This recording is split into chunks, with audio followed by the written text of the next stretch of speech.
I want the best doctor in this hospital here, now! We are sort of a unique show in the medical world. What seems to be the problem? There's many, many medical shows that have been on TV, and there are many that are on right now. And we are different than all of them in that we are a show about a diagnostician, someone who sees patients that have already been through somewhat of a medical workup. They've been to smart doctors who've done what smart doctors do, and there's still questions to be answered. I've been to 16 doctors in the last 2 years. So Dr. House takes over at the point where traditional means of investigation have exhausted themselves. He had 3 full-body CTs and 2 MRIs. And all that was missing was the threat of violence. What's missing is an answer. So our diseases unfold in ways that are atypical. You're telling me I could have breast cancer? Somewhere not in my breast? House's actions may not be what the average doctor does. So that gives us a broad leeway in dealing with disease progression and the things that 99% wouldn't happen. On our show, that is what we're looking for, because we are about the 1 in a million. Open your mouth. Relax. You've had it before. I am not. Milk? Ew. Cut out your mom's tumor and start her on chemo.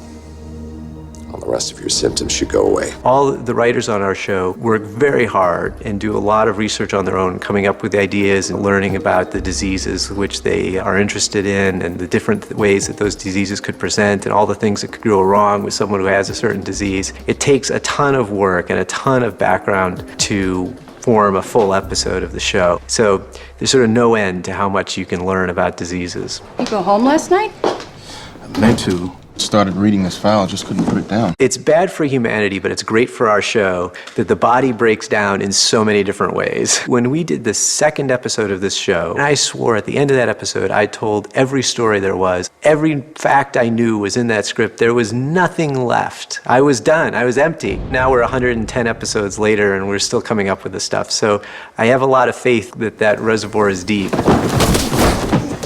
Gotta love this family. There are many different ways to come up with an episode, and over the course of 5 seasons, we've used them all. Episodes always start with some interesting kernel that the writer is really interested in, has caught the writer's attention. That can be many different things. One story that I did this year, there was an article in the newspaper about a man from Russia who learned in his 70s that his parents had put pins in his head to try and kill him when he was a baby. Push them through the soft fontanelle of an infant. You skewer the brain, and the hair hides the entry wounds. It's the perfect crime. Then I started backwards and said, well, what were some of the symptoms that these people had that then they realized, oh, this is this is where it was coming from, and built in a structure of a story that built to that moment. We're all screwed up by our parents. She's got documentation. Here Kitty started with the cat in a nursing home that predicted people's deaths. Peter Blake, who wrote that episode, thought this was a fascinating sort of beginning of a conundrum for the show. It's like Debbie's here on Earth to bring people to the other side. Is this real? Could this be real? What is the cat doing? And there were all these theories on what the cat was sensing and how the cat could do this, and was the cat really clairvoyant? I was right. The cat was not predicting deaths. It was just trying to keep warm. That's a story that went the other way, that started at the sort of beginning of, well, here's this situation at the beginning, how does it unfold? And with Birthmarks, we sort of started at the end, said, here's the reveal, how do we get there? Congrats. Because of your crazy obsession with this cat, you've solved a completely trivial mystery. Completely trivial? My God. It's clearly only partially trivial. What we will do in an episode is we'll list all the things that could happen on a whiteboard, and then we will pick off of that list things in an order that sort of builds the drama and the tension over the course of the episode. Rarely will we do a story where everything that happened in that story is what happened to one person. It's usually an amalgam of what's happened to multiple people over time. Whatever he has, she has too. She's sleepwalking. We do have 2 brains, how the facts stack up and how do we make it entertaining. And hopefully the 2 work together, that the facts provide us opportunities to be amusing and funny and entertaining. And part of it is just House is such a wonderful character that he can be funny with just about anything. If he doesn't have that from this, the culture scene will kill him. Boy, sure hope I'm right. Accuracy is very important to us. David Shore and Katie Jacobs both stress that things have to be accurate. And when I'm there on set, I'm really looking at, well, does this look like what it looks like in my experience in real life? How long is it going to take?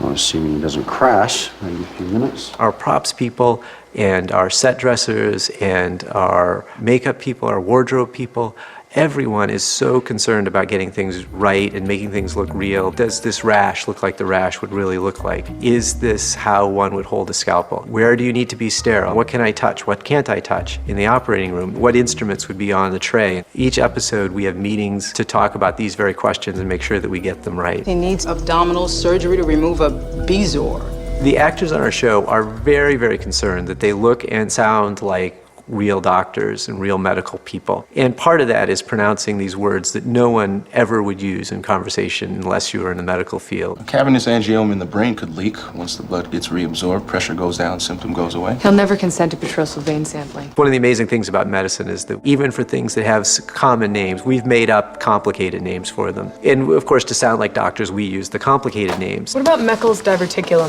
So what we do is in the front of each of our scripts, we produce a pronunciation guide that has them spelled phonetically. And then at the start of each episode, I will take a digital tape recorder and record each of those medical words so that on set they can listen to it. Natalie's liver is continuing to fail and now bradycardia. Atropine isn't keeping the heart rate up. We're gonna have to put her on a pacemaker. Or once you have the pronunciation down, there's a deeper layer of what am I really saying? Most of our medical dialogue is framed in terms of an argument. I think it's X. There's nothing structurally wrong with her heart. EKG, echo, electrolyte panel, all normal.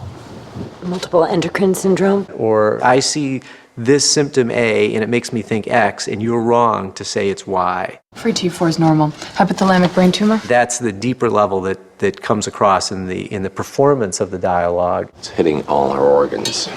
It's a privilege to have so many people interested in what we're doing and to have so many people commenting on our scripts. And frankly, we love to hear what people say and what they think about our shows. Need an ambulance at 410 Willis. Whether it's critical or enthusiastic, it's interesting to hear both. I've heard that people have viewing parties and medical students are playing along trying to guess the diagnosis before house. I'm not going to fire you every time you get a wrong answer. And this is great. We love to hear that. Slight glucose elevation.